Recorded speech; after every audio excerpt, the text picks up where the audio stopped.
You hear that? That's Vega from Street Fighter. The Tuesday edition of Snowman in the Morning coming your way in 120 seconds.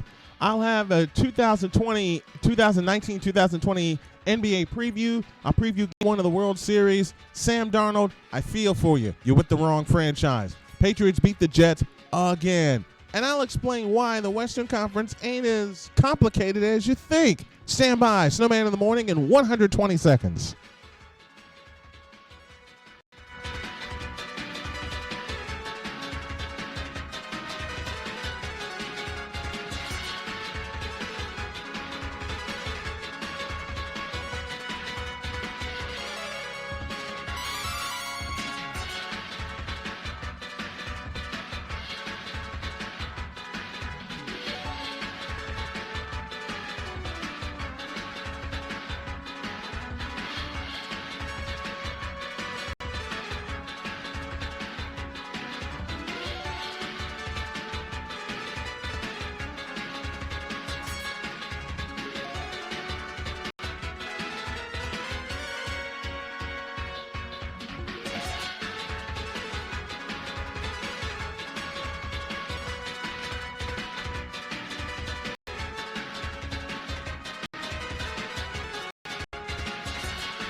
I can't do it.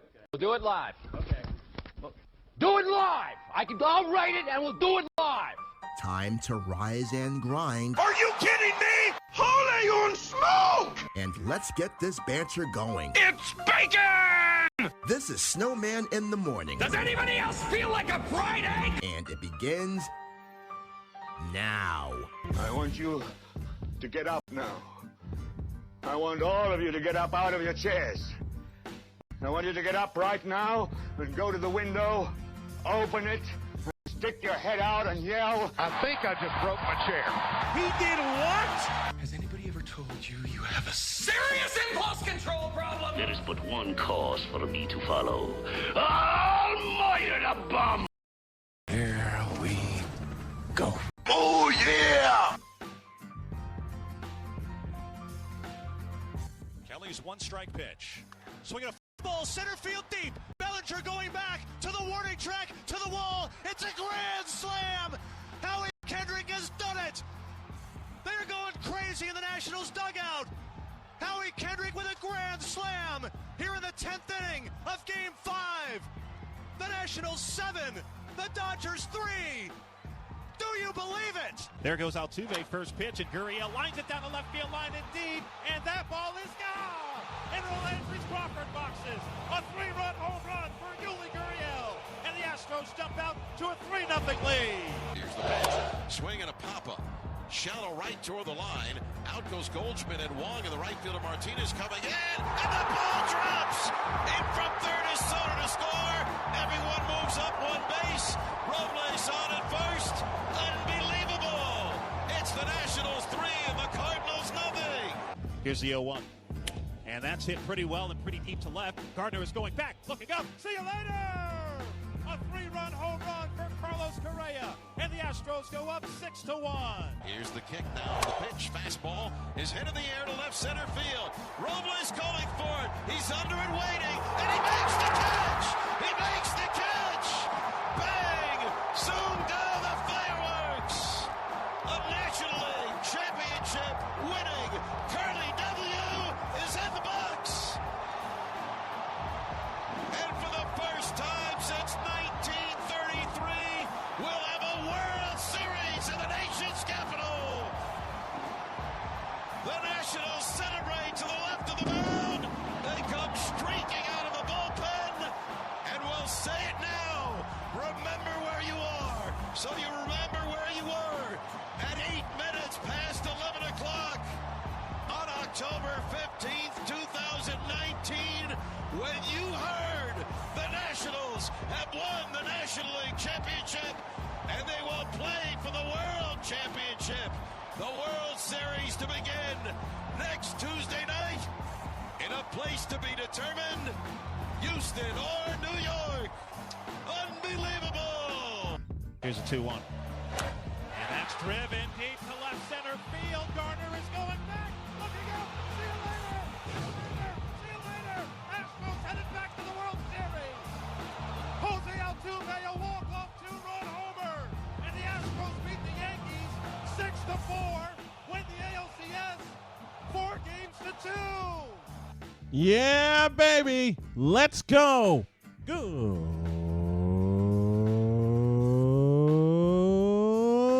morning. Welcome to the Tuesday edition, the Taco Tuesday edition of Snowman in the Morning.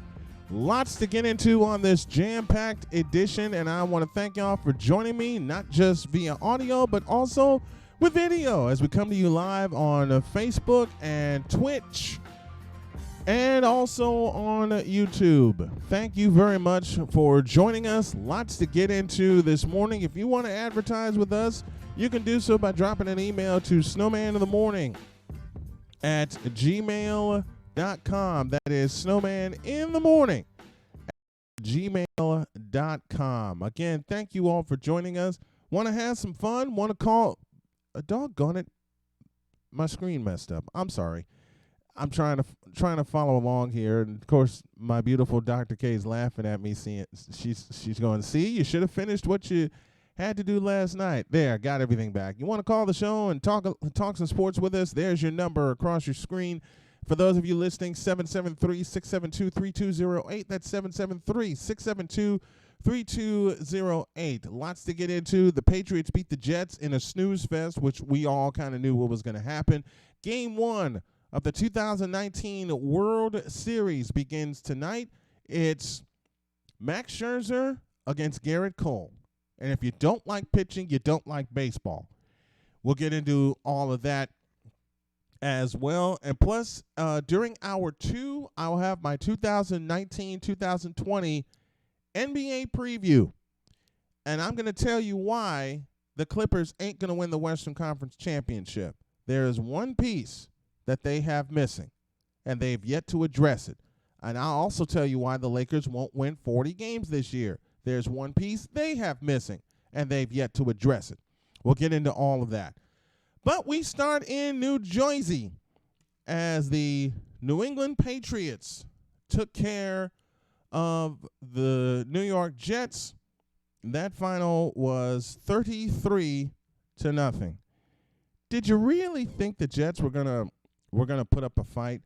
Let's go to some highlights courtesy of the flagship station for the 6-time Super Bowl champion New England Patriots, WBZ. Sony Michel, the alumnus of Georgia, got the scoring started. Now it's a third down and short for the Pats, a 3rd and 2 from the New York 3. Ball resting on the left hash. Tomlinson, the tight end right. Watson is offset to the left of Michel. 2 receivers left, Edelman outside of Myers. Brady's under center. Here comes Edelman in motion to the right. And it's a pitch to Michel to the left. And he's into the end zone for a Patriots touchdown.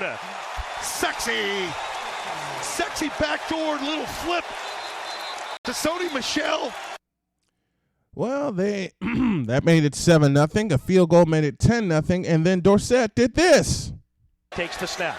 The Jets rush forward. Brady lobs a throw down the right side for Dorsett. Open. Touchdown. Patriots. What a beautiful throw by TB12. That was all in the first half. And then they closed out the first half and gave the ball to Sony Michel again. So you've got Ferentz and Illuminor. 2 extra offensive linemen, 2 tight ends, stack left. Brady under center, out of the eye, hands it off to Michel, runs into the right, and Sony is tackled, but he breaks the plane, diving for a Patriots touchdown. What'd you say went in? James Ferentz. Put it back in. Give me more Ferentz. And the Pats have taken a 23-0 lead at the 9:18 mark of the second quarter. Extra point made it 24-0. That's the way it remained from then up until the fourth quarter when Sony Michel decided I needed a hat trick. 3rd down and goal to go. It's a heavy set for the Pats. Watson motions left to right from the eye. Roberts in front of Michel, who takes the handoff and runs into the right. And Sony Michel with a lunge dives in for his 3rd touchdown of the night as New England adds to its lead. 33-0 the final, and Bill Belichick talked about the team having lots of contributions. Had some turnovers on defense. Good complementary football all the way across the board. Offense, defense, special teams. A lot of guys contributed tonight, which is what you need. for a good division win on the road. Tom Brady talked about the Patriots' great defense. They're playing great. They're just playing great football. They're doing a great job. They cover, rush, stop the run, make critical plays. So it's awesome to watch. But hold it. Brady says, wait, 7-0 don't mean a thing. Just happy we won. 7 wins doesn't get you anything in the NFL. Ouch. That should frighten every team in the AFC right now. And there's a team in the NFC that's thinking the exact same thing. As for the Jets, Adam Gase, the supposed offensive guru, said it truthfully. Obviously, that was brutal. We didn't do anything right. All 3 phases, we were bad. It was just a bad performance. Can't play that way against these guys unless it'll look like that, and it's just not good. We got a lot of work to do. You had a lot of work to do, New York Jets, when you hired Adam Gase. And I still have the question of why they hired Adam Gase in the first place and not Mike McCarthy. Mike McCarthy was sitting out there for you to get. You and Cleveland, for that matter. And y'all both missed him. What's up with that? It just begs a few questions to be asked on why the Jets didn't hire Mike McCarthy, a proven coach. You go to a coach that's supposed to be a quarterback whisperer, and I'm not going to heap a lot of blame on Sam Darnold. I heap all the blame on Adam Gase. Darnold has made 3 starts under Adam Gase. He's only won 1, and that came last week against the Cowboys. Just makes you think about how inept this Jets organization is. And speaking of inept organizations and inept offenses, I touched on it yesterday for just a bit, and I'm going to touch on it now. You want to talk about an inept offense that I saw yesterday? How about the Chicago Bears? How about the fact that the Bears didn't get any kind of offensive points until the fourth quarter when the game was clearly out of reach? They lost 33-20. The Bears lost 36-25 on Sunday. That offensive line is mutilated. It's done. Mitchell Trubisky, same thing. And the picks that they gave up to get Trubisky when they simply should have drafted him without giving up any picks in the first place still surprises me to this day. I mean, Trubisky has a handful of starts at North Carolina. I saw him play, and I like the kid. But if you don't protect him, he's not going to look good. He's going to look like a deer in headlights. Sam Darnold, Mitch Trubisky, they both look like deer in headlights. They look like they don't know what they're doing on offense. And that should frighten you. And in the case of Trubisky, this is coming off of him winning a division. This is coming off of getting to the wild card game. This is coming off of getting to the playoffs. As I said, winning the division. The Jets aren't going to win the division for a long time until they fix the problems they have on offense. And I know I don't have my glasses on at the first break. All the money that the Jets spend, and I'm jumping back and forth between these two teams because they kind of mirror each other. Only difference is the Bears have 3 wins on the season. The Jets only have 1. All the money they threw at Le'Veon Bell to get him, and they don't use him. And, of course, it starts up front with the offensive line. It starts up front with the offensive line. And the offensive line has not done a doggone thing for either of these two teams. That should tell you something right there. That should tell you something. When you have two teams, I go back to the Bears for a moment. When you have two teams that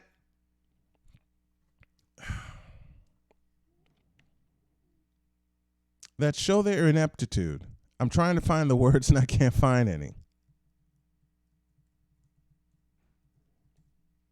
I can't find any words to describe the ineptitude of these two teams. And what frightens me is the Bears coming off of a division victory last year are finding themselves looking up at the Packers once again. And this is after last year when they beat the Packers to basically seal up the division. Then they see him on a Thursday night to open the season, and they allow Aaron Rodgers one good quarter. One. And let's not talk about the ineptitude in the red zone for both of these teams. For the Jets last night, 2 red zone picks. That's inept and unacceptable. Same with the Bears. They got offensive ineptitude all over the place. Trubisky doesn't look like he knows where he's going to go with the ball. And Michael Green, I love you for this. He threw a stat at me after Sunday's game, which should outline the trouble the Bears are going to have. Matt Nagy called 54 pass plays and only called 7 running plays. I'm going to say that again for those of you in the cheap seats at the old configuration of Soldier Field. Matt Nagy called 54 running plays and only 54 pass plays. I beg your pardon. And only called 7 running plays. And remember, this is for a team that supposedly loves to run the ball. They're not acting like it. They should have won that game against Oakland in London easily. And this is for a team, the Bears, coming off of a bye week. A bye week. Marquette Sutton joining us on our Facebook Live feed. Listen to me again. And thank you, Mike Green. I got to have him back on the show for this stat. Listen carefully. Matt Nagy called 54 pass plays. Why the hell are you going to call 54 pass plays for an offense that can't throw the football? I mean, Matt, my goodness, Mitch Trubisky gets spooked and spikes the ball on the ground. He did that several times.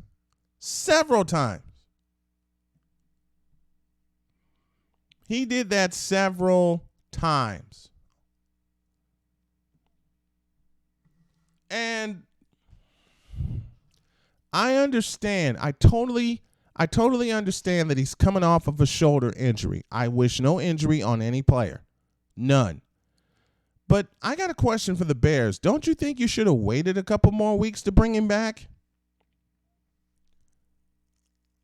Don't you think you should have waited a little while longer? Chase Daniel can move the ball offensively for the Bears. Trust him. I'm not going to throw Trubisky completely under the bus, but I can only go off of what I saw. And what I saw was a quarterback who was totally scared to run the offense. If they give Trubisky the power to call his own plays, then maybe, just maybe, they'll get back in the mix again. As far as the Jets are concerned, it's the Jets. Why are we surprised? They hitched their wagon to Mark Sanchez. That didn't pan out. They hitched their wagon to Pennington. That didn't pan out. In fact, Pennington got traded to Miami from the Jets. He came back to the Jets and beat them in a playoff game. Now they're hitching their wagon to Sam Darnold. I say it again. Mike McCarthy was floating out there, and they didn't go after him. Oops. Kind of seeing where everything's going right now, isn't it? But this is why they play 16 games, I guess. That's Snowman's take. What's yours? Later on, you'll be able to call the show at 773-672-3208. That's 773-672-3208. Catch the podcast every day at 3 p.m. Eastern on any of these apps that you see on your screen. And for those of you listening audibly, we got Stitcher, we got Spreaker, Apple Podcasts, iHeartRadio, Google Podcasts, Pocket Cast, TuneIn, Anchor, and more. 3 p.m. Eastern every day, you can catch the podcast. When we return, I will give you my NFL top 5. And there ain't that much of a change within the top 5. I'm leading up to my NBA preview for 2019-2020, and I'm really going to get on people's nerves with my top teams to look at. I can't wait. I cannot wait. Snowman in the morning, back in a flash.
Snowman in the Morning, where true sports talk lives. Excellent. Oh, you can.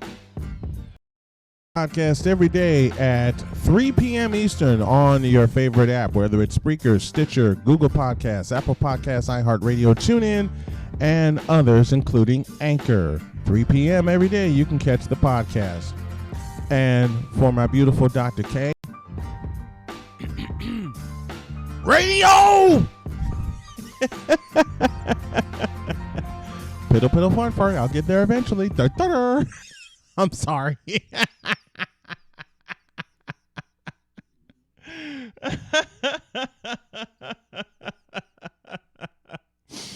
Oh, I'm having fun this morning. Thanks for joining us, folks. I'll get to my NFL top 5 in just a moment, but I had to tease the beautiful one with those two, and she knows exactly where those two came from. All right, let's get back down to business. I talked about the ineptitude of the Bears and the Jets, and now I'm ready to talk some gratitude for my top 5. And these are my top 5 teams. A lot of people are not going to agree with them, but I really don't care. These are my NFL top 5 teams. I introduced them last week. We're going to continue them this week. Let's start with number 5. And I got a new number 5 this week. They are the Indianapolis Colts. After their win over Houston and Jacoby Brissett's performance, the Colts are finding their groove offensively, and this started a week ago when they beat Kansas City in Kansas City. Indianapolis at number 5, cracking Snowman's top 5 in the NFL. Number 4, the New Orleans Saints. After their big win in Chicago, they're 5-0 without Drew Brees. How scary is that? If the Saints are playing this well without Brees, who's out with a thumb injury, don't rush him back. Let Brees get totally healthy. See how far Bridgewater can take this team. And if he runs out of gas, then you bring back Drew Brees. New Orleans at number 4. At number 3, it's that bad man called Aaron Rodgers and the Green Bay Packers. Mustache and all, he threw a perfect game in terms of quarterback rating on Sunday against the Oakland Raiders. What can you do? At number 3 is the Green Bay Packers. I'm going to love saying number 2 for a while until they get knocked off, and that is my beloved team, the San Francisco 49ers, 6-0 on the year after a 9-0 ugly win in Washington in the mud bath called FedEx Field. San Francisco at number 2, and I'm going to tell y'all something, that defense is absolutely dynamite. That defense is dynamite and one to be reckoned with. Nick Bosa and company, all the first-rounders that they have, including Solomon Thomas out of Stanford, DeForest Buckner, they are wreaking havoc on offensive lines, and they're only going to get better. The offense is going to find its groove. Trust me, they're going to find its groove. The 49ers at number 2. And at number 1, I have to keep them there. They are the defending Super Bowl champion New England Patriots. And they blanked the Jets last night 33-0, only to help their cause. They go to 7-0 on the year. They get a week off because of their bye week. And they face Lamar Jackson and the Baltimore Ravens in Baltimore in 2 weeks' time. So a chance for the Patriots to rest up and a chance to really get themselves back together. The Patriots at number 1. So to recap my top 5 teams, number 5 is the Indianapolis Colts, New Orleans at number 4, Green Bay at number 3, San Francisco at number 2, and the New England Patriots, the top team in Snowman's top 5. Who do you think should be in my top 5? Tweet the show at SIT Morning. A team that dropped out of the list, the Seattle Seahawks. I had them in there last week.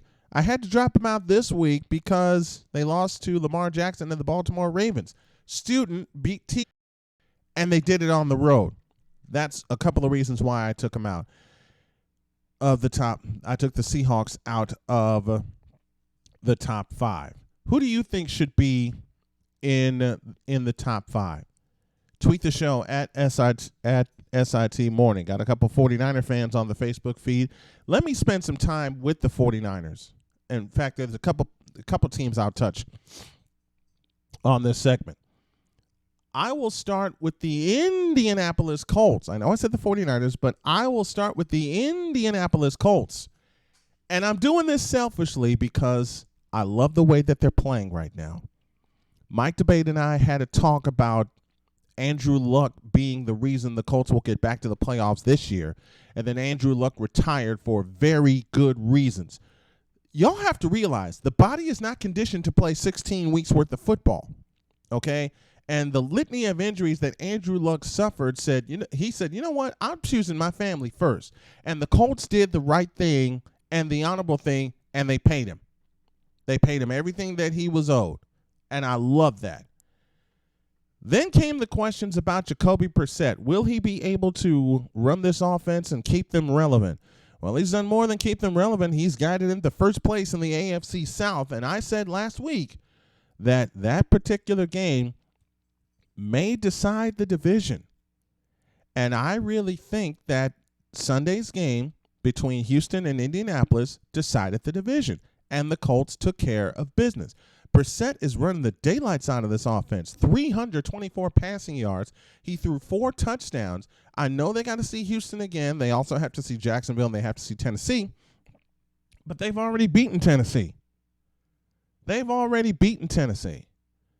now they've got a notch against Houston.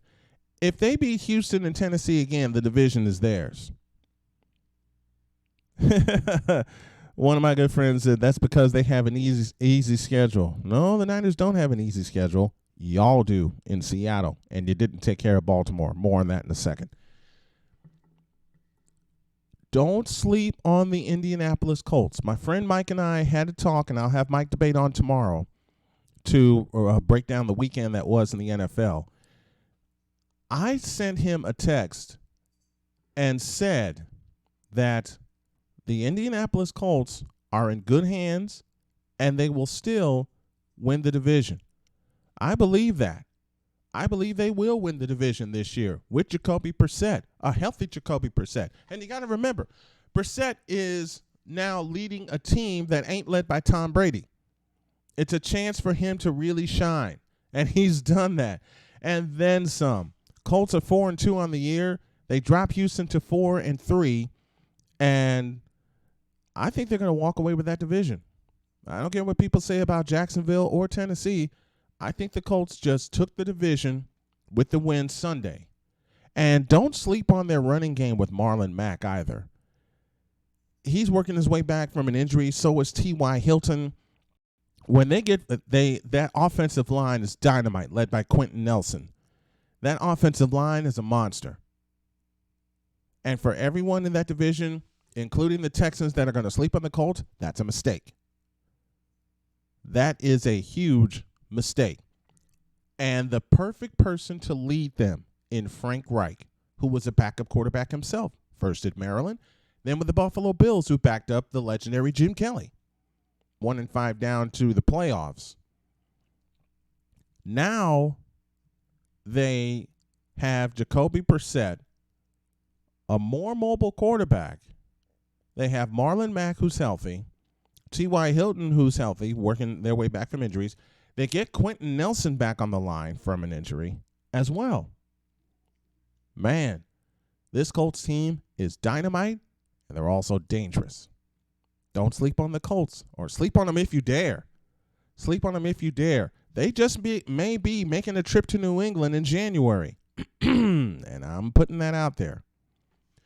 The other team that you shouldn't sleep on is the only undefeated team in the NFC, and that's the San Francisco 49ers, for the same reason that the Colts have risen to the top of their division, their defense. You see who's on that defensive line, including Nick Bosa, DeForest Buckner, Solomon Thomas out of Stanford, Quan Alexander in the mix, Dee Ford in the mix. That secondary, led by Richard Sherman, is something else. Let me throw a couple of numbers out at you when it comes to the 49ers. Ouch. That wasn't supposed to happen. Let me throw some numbers at you when it comes to the San Francisco 49ers. They only had 2 interceptions last year in 16 games. Their defense had 2 interceptions last year. 2. They got that in game 1 this year. They now have a total of 9 interceptions. They now have 9 interceptions. How's that for an improvement on defense? And they've been absolutely dynamite. They get after the quarterback, and I've watched them throughout this. Do I have questions about the 49er offense? Of course I do. Of course I do. But be that as it may, the offense is going to get their act together. Just you watch. They're going to get their act together. Remember, Jimmy Garoppolo has only started 13 total games in his career, and most of those came with San Francisco. You got to give him time, just like I'm going to do the same for Sam Darnold, for Mitch Trubisky, and their downtrodden offenses. The 49ers have a running game. Unlike the Bears and the Jets, the 49ers have something they have been bereft of for a few years, a running game, a big-time running game. And part of that running game is because of Matt Breida, which leads to my underdog of the week. It's Matt Breida. When I researched his story yesterday, I think the phrase goes, it hit me in the feels many times over. His mother gave him up for adoption because she didn't have the ability to raise him. She was already a single mom. He was adopted, and neither of his adoptive parents played any sports. But what they instilled in Matt Breida was the drive to be successful. And Breida had to deal with a lot of stress growing up, a lot of stress because his parents got into a few accidents, and also his dad had a brain aneurysm. Had to deal with that, and in listening to Breida, he was upset because he couldn't help. He couldn't help out around the house. He couldn't go out and earn any money. Well, he's done that and then some. Coming out of Georgia Southern as an undrafted free agent, he's now worked his way to be one of the biggest parts of the San Francisco offense. One of the biggest. And I absolutely love it. I love that story. And I was one of the first people that was sold on Breida because I watched him at Georgia Southern.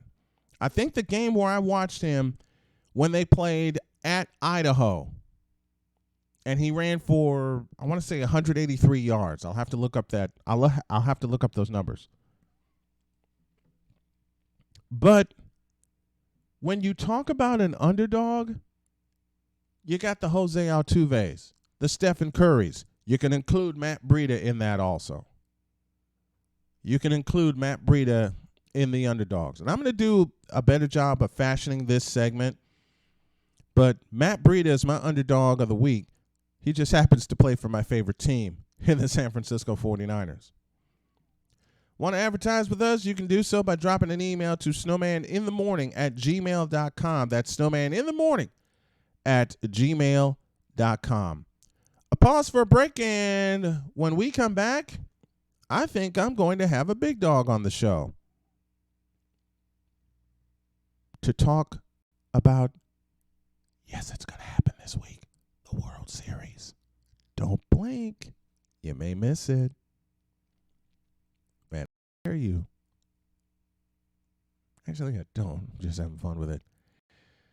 Well, got to go to a break. World Series preview is next. and it's going to be a good one. Back in a flash.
This is Snowman in the Morning, where true sports talk lives. Did you not get the memo? Holy on smoke! Still got a lot more to do as we close up shop for hour one and speed into hour two. Remember, hour two has my NBA preview. And I'm going to say some things that are going to make some people not like me. I don't care. These are my... As Steve Harvey said, and I hope y'all catch on to this during a comedy routine, these are my opinions. Therefore, it makes them the right ones. I've been waiting to use that. Snowman in the Morning. If you want to sponsor this here program, drop an email to snowmaninthemorning@gmail.com. That's snowmaninthemorning@gmail.com. The 2019 World Series is tonight. Game one, that is. And it's Max Scherzer against Garrett Cole. For all you baseball fanatics that love pitching, let me say that juicy matchup again. Max Scherzer against Garrett Cole. Why am I leading into this? Well, A, because it's the World Series and game one is tonight. And two, I got a bonus take for you. I talked this over with my producer. He said run with it, so I'm going to run with it. And it goes like this. Last year, the Red Sox won the World Series. The Dodgers have not since 1988. The Yankees just went a full decade without even making a World Series. And the Cubs, well, they're just the Cubs. They got lucky one year. And I'm saying it aloud. And I dare a friend of mine that's in Indiana who's a big-time Cub fan to challenge me. With all that being said, the Yankees, the Red Sox, the Dodgers, and the Cubs all have one thing in common. And that thing is they're content with being contenders. They don't want to take the chance and get the one or two players that they need at the trade deadline or at the top of the season that would put them over the top and put them in the World Series. And not just for 1 year, but on a consistent basis. The last of those four to do that was the Boston Red Sox when they snatched up Chris Sale. And unfortunately, since that time, Chris Sale has been horribly inconsistent. I said it last week on the show, and I'm going to say it again. The Yankees made a philosophical decision 3 years ago not to get frontline pitching, and it cost them. It cost them any trip to the World Series during this past decade. They last won it in 2009, and they haven't been back. And until they solve that issue, they won't be back. The Los Angeles Dodgers, well, they had a pie slapped in their face when Clayton Kershaw went out to pitch the eighth inning in Game 5 of the National League Division Series.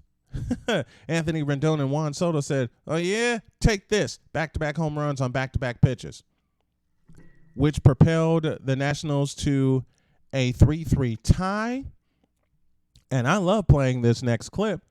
We get to the 10th inning of said Game 5 of the National League Division Series. And then Howie Kendrick did this. Kelly's one-strike pitch. Swinging a fly ball, center field deep. Bellinger going back to the warning track, to the wall. It's a grand slam. Howie Kendrick has done it. They're going crazy in the Nationals dugout. Howie Kendrick with a grand slam here in the 10th inning of Game 5. The Nationals 7, the Dodgers 3. Do you believe it? Nationals wound up winning that series on that swing. Why do people want to poo-poo on the World Series because it doesn't have a big market team in it? Who cares? It's got the two best teams in it. The two best teams are in the World Series, the Nationals and the Houston Astros, for one very good reason. It's called starting pitching. Are you listening, Chicago Cubs? Pitching. Maybe you didn't hear me. It's called pitching. The two best pitching staffs over the second half of the season are meeting tonight in the World Series, and they're going to do it over the course of the next week. Come on now. I said this during the crossover on FPC Radio Live. Excuse me. I said this on the crossover during FPC Radio Live. Who cares if they're small market or not? When you have the best pitching staff and it gets you through to the World Series, you deserve to be there. The Nationals backed their way into the playoffs, won their wild prize to the Dodgers, and swept the Cardinals. The Houston Astros won 107 games, 20 of them by Garrett Cole, just so you know. 20 of them by Garrett Cole. I think another 20 by Justin Verlander. I'm not sure about that. Big dog Shane Lake, you'll have to help. But these two pitching staffs are going to put on, I believe, a marvelous World Series. And it's going to be even more marvelous when you have a fellow who's 5'6", shortest guy on the team, with the biggest swing in the American League Championship Series. Here's a 2-1. And that's driven deep to left center field. Gardner is going back. Looking out. See you later. See you later. Astros headed back to the World Series. Jose Altuve, a walk-off two-run homer. And the Astros beat the Yankees 6-4. Win the ALCS 4-2. Robert Ford on the call for the Astros, just as Dave Jagler was on the call for the Nationals. And I think this World Series is perfect. Back to the point. The Dodgers, the Red Sox, the Cubs, and the Yankees are all content on being contenders. They are afraid. Listen to me carefully. They are afraid to take the big shot. Oh, y'all didn't hear me. Let me say it again. They're afraid to take the big shot. And what I mean in taking the big shot is getting the frontline pitching that they need. The Cubs have had this problem since 2015. They've yet to solve it. After 2016, they failed the last 3 years. The New York Yankees, I don't have to explain that. Yeah, you can outswing the Minnesota Twins. The Twins were built on offense, not on pitching. The Yankees were built on offense, not on pitching. Then they run into a pitching staff.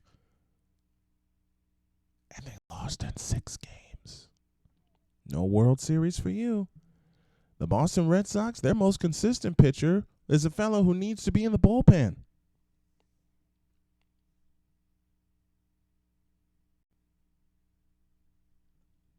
Their most consistent pitcher is a fellow who needs to be their closer, not a starter. I'm talking about Chris Sale. And the Dodgers, Clayton Kershaw plus playoffs equals failure. You can go back to 2015 for those. You can go back to 2015 for all that. But until these 4 big market teams decide to step up and fix their pitching staffs, and I know Shane's listening. Listen to me, Shane. Pitching needs to be fixed. But the Cubs won't figure it out. The Yankees won't figure it out. They made their decision 3 years ago, and now they're laying in it. They made their bed, now they're laying in it. The Dodgers, I'm not worried about them. And nor should you. The Washington Nationals, of all teams, took care of the Dodgers, who supposedly have the best pitching staff in the majors. Not according to them, and not according to me either. That's Snowman's take. What's yours? Don't forget, Game 1 of the 2019 World Series is tonight. The Washington Nationals and the Houston Astros, 8 p.m. Eastern for the first pitch. And I want to relive Altuve's walk-off home run. Just a little selfish fun here. Here's a 2-1. And that's driven deep to left center field. Gardner is going back. Looking out. See you later. See you later. Astros headed back to the World Series. Jose Altuve, a walk-off two-run homer. And the Astros beat the Yankees 6-4. Win the ALCS 4-2. I love hearing that. Because it takes the Yankees out of the World Series equation, and it'll leave them out of the World Series equation for a while until they get some starting pitching, quality starting pitching. So, yeah, as my wife would say to me a lot. Take a pause for a break. When we come back, hour 2 on the way. It's NBA preview time. And a lot of people are not going to like what I'm going to say about the Western Conference. Back in a flash.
This is Snowman in the Morning, where true sports talk lives.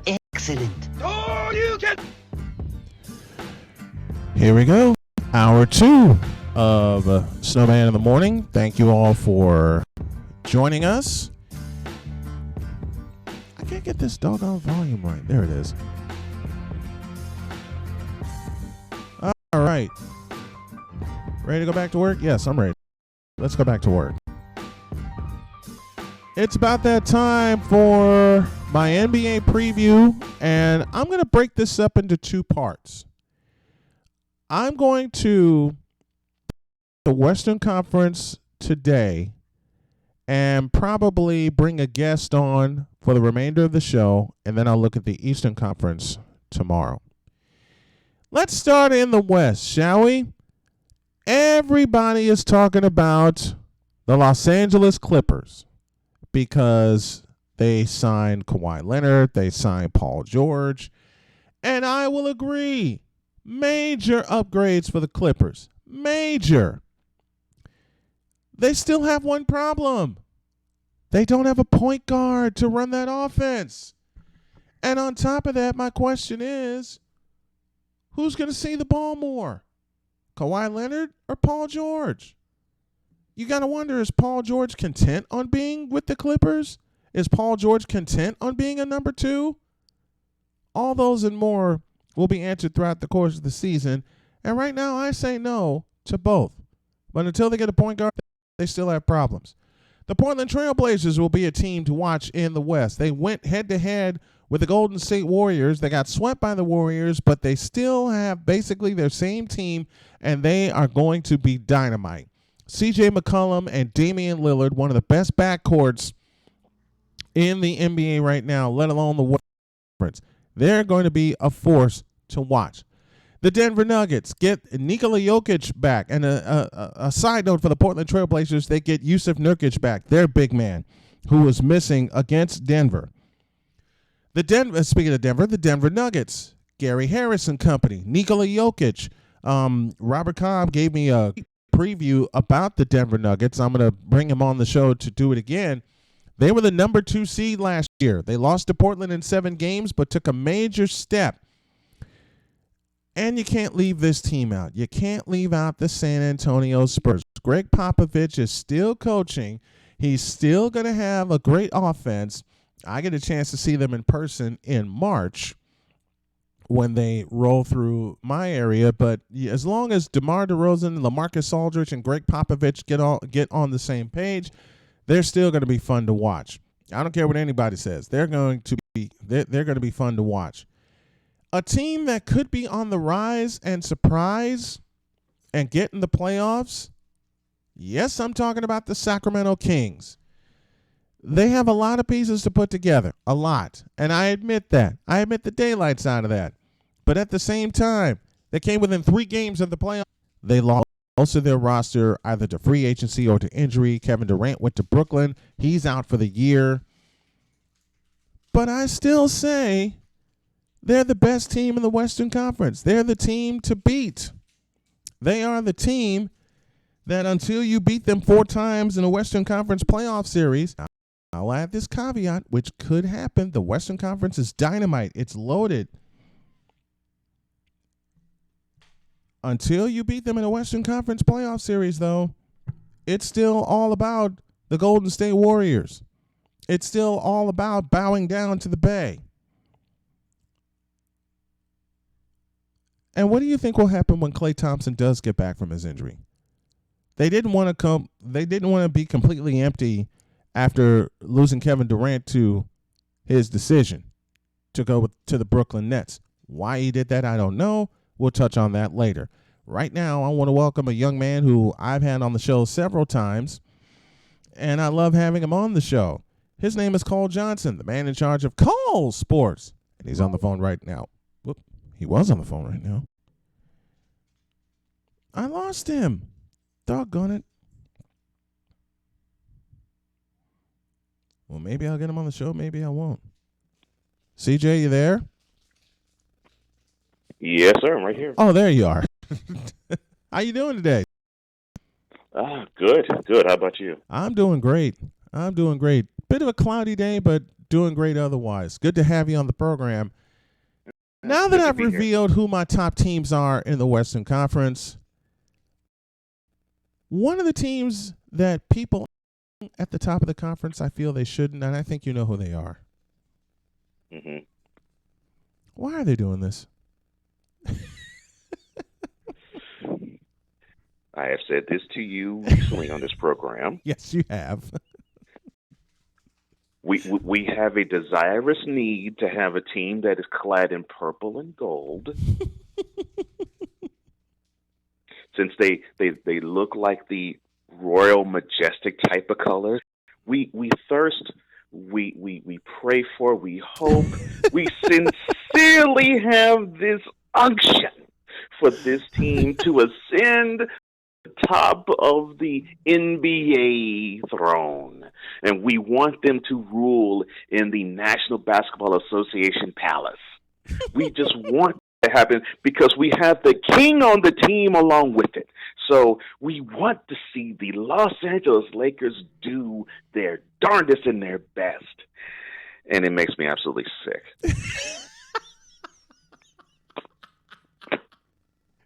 It makes you absolutely sick. How many times have I said on this program that it ain't going to happen? And yet people still want to challenge that statement. Well, here's some truth to that criticism. We haven't even tipped off yet. Nope. We already have injury concerns. Yeah, with both their stars, not just one. Oh, I'm sorry. Did I? Yeah, I mean, what makes us think that this is going to go swimmingly? That both Anthony Davis and LeBron James are going to play all 82 games, or if they do, quote, load management. Oh God.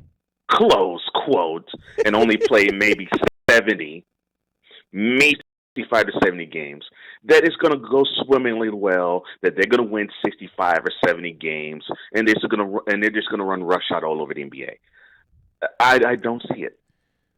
Don't see it. Please, if you do, please enlighten me. Please show me the way, because I'm thinking you're seeing the same thing I am. I don't see 50 wins. Hell, I don't see 40. I don't see it. More to the point, I can't see it.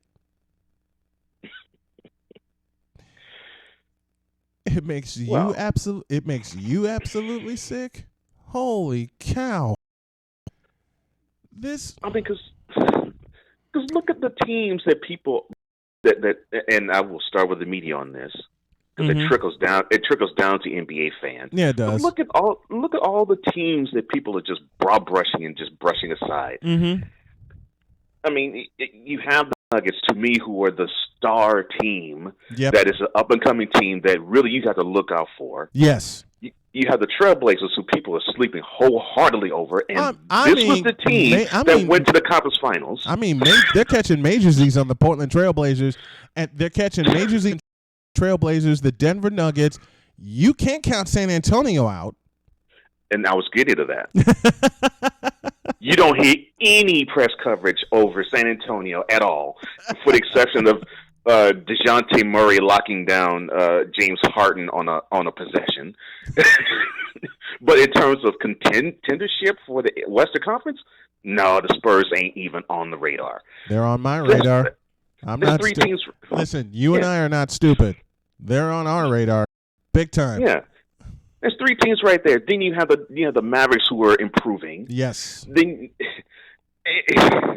shall I go on? And we're not even talking about the Rockets, the Clippers, or the Jazz. Mm-hmm. I mean, the West is stacked. So what makes you think? So what makes you think that the Lakers are going to be a team that, like in the '80s, that would every year in year out win 60 games? It's not happening. And by the way. And then there's the other team, and I left that for you. You do me such honor. Oh, by the way, folks, there's the defending Western Conference champion Warriors. Whoa. defending five-time Western Five-time. Conference champion Golden State Warriors. You want to talk about teams that are being slept on? They're sleeping on the Western champions. Why? Like I said, there is this desirous need for the Lakers to be the star on the Christmas tree, the straw which stirs the drink, the pace car in the NASCAR race. I mean, you name any colloquialism that has something to be in front of everything else, or the pageant queen that wins. I mean, any colloquialism in life. People want to see the Lakers be the champs, and no.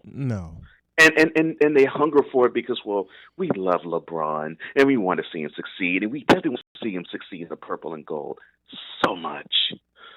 And it makes me absolutely cringe. And the thing is, they're not even the best team in their own division. City. I'll even go division, yes. They're not even the best team in their own city. Nope, they're not. It's the Clippers all day long. It's the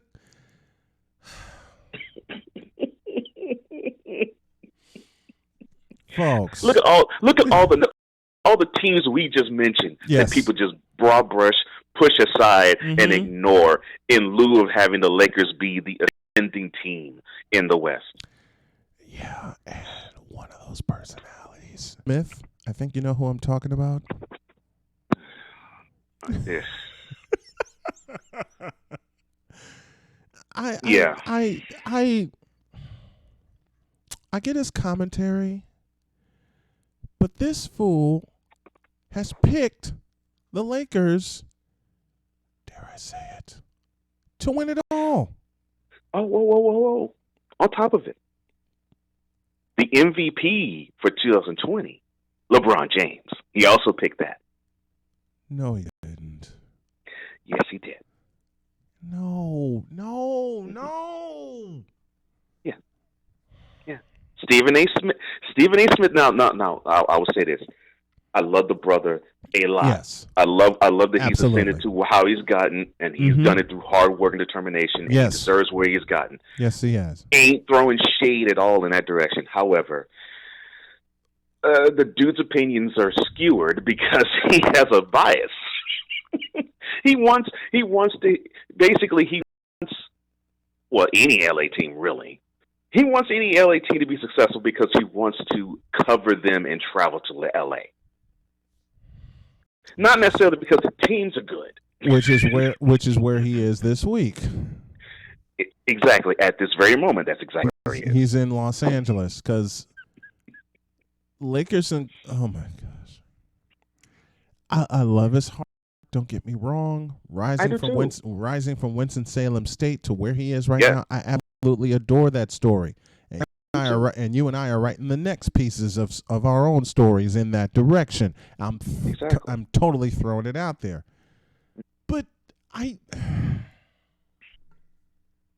all because he wants to be in a certain locale that's favorable. And in May and June not be at a place like Milwaukee or Salt Lake City, or he didn't throw shade at Houston's direction. He's actually said he likes covering Houston, but he wants to be in places where the scenery's nice. And I'm thinking, okay, cool. Then I hope he winds up in either the Golden Gate Bridge or the Alamo. I'm putting it out there. Here's the thing, though. I'm thinking you have cut the Warriors the last 5 years. So yes. What's the problem? The Bay Area's bad? No, I get it. It's not L.A. But, I mean, San Francisco, Oakland is not any small shakes. No. So. No, it's not. So I'm like, look, do you, brother, but still. No, the Lakers are not NBA champs next year. No, there's too many teams that are better than they are. They're not even. They're not even a playoff team. And here's the biggest reason that no one is touching on why the Lakers or the Clippers. Now the Clippers are going to be far, far better than the Lakers. Far better than the Lakers.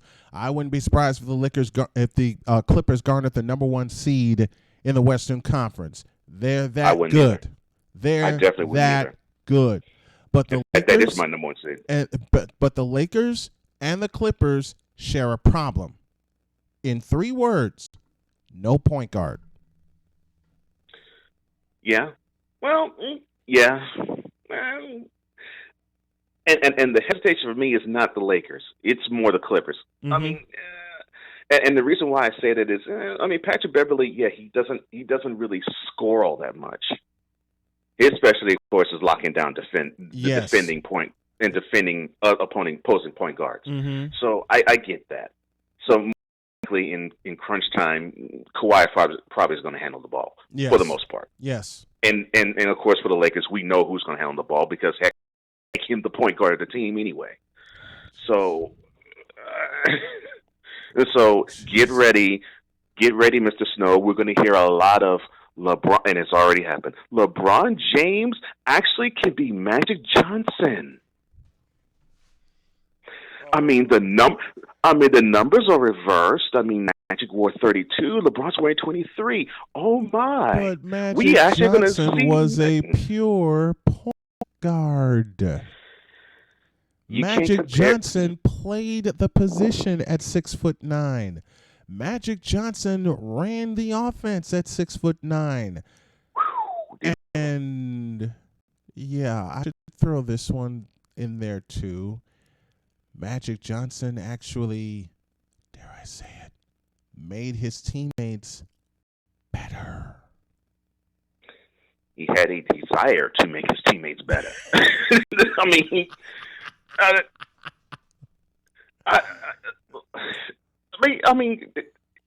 I will take a Magic Johnson ran Laker team from the Showtime era any day of the week over these Lakers that will be lucky to win 39 games. Well, easily. I'll easily take the Showtime era Lakers. And they're a whole lot more exciting to watch, and they played winning basketball. Mm-hmm. Yeah.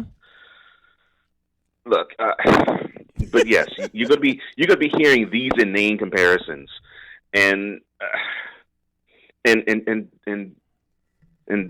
has to. If LeBron can actually get to Magic's rookie season, and he didn't score all that much his rookie season because I think he only averaged 18 points. Yeah, but he averaged 12 assists. But Magic's rookie season mm-hmm. Keep going. Can outshine any of LeBron's 16 seasons in the blink of an eye, because Magic Johnson did something as a rookie that LeBron hasn't done fairly yet. Lead his team to a title.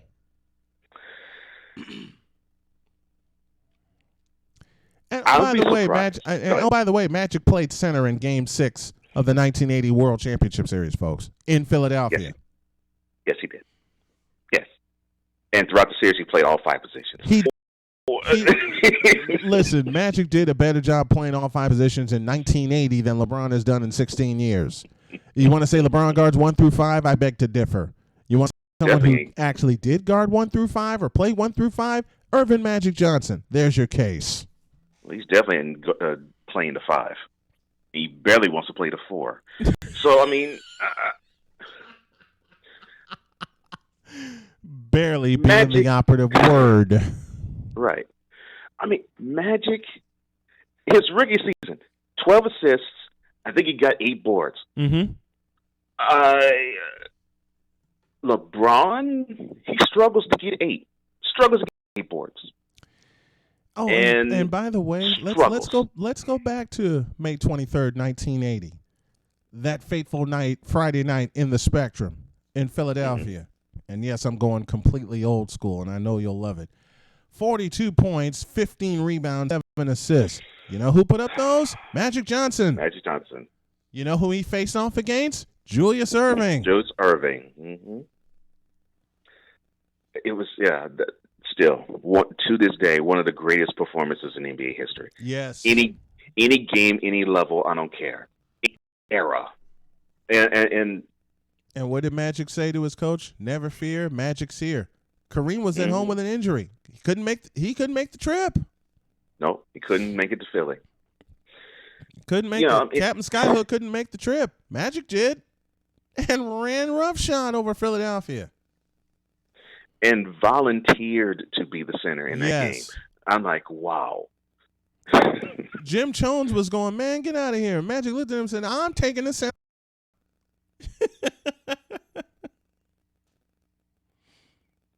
So,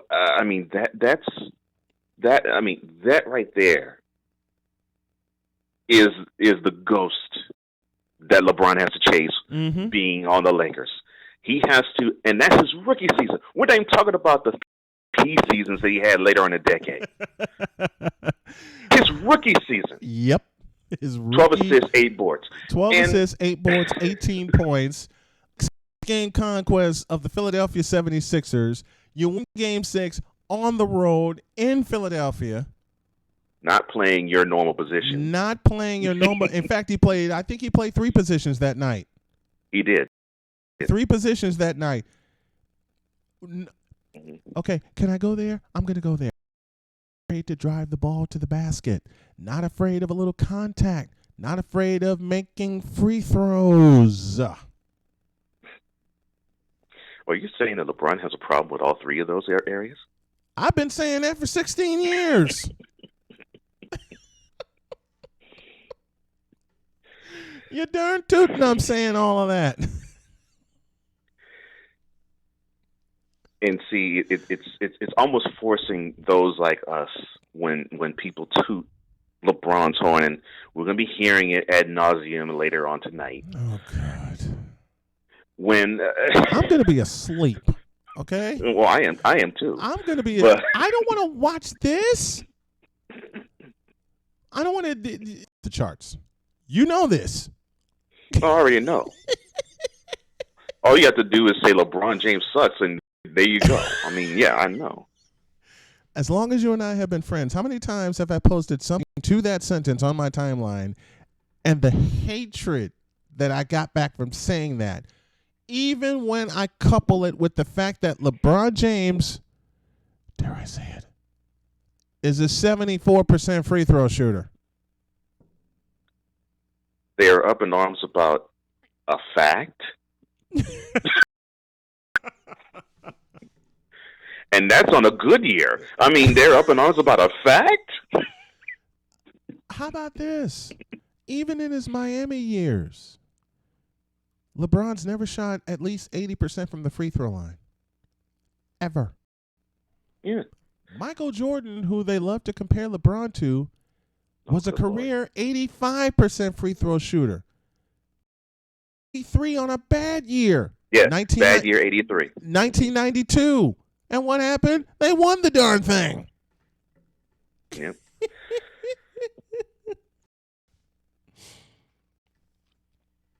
And what's even more fun, the comparisons, the comparisons still continue. Even after every fact we can throw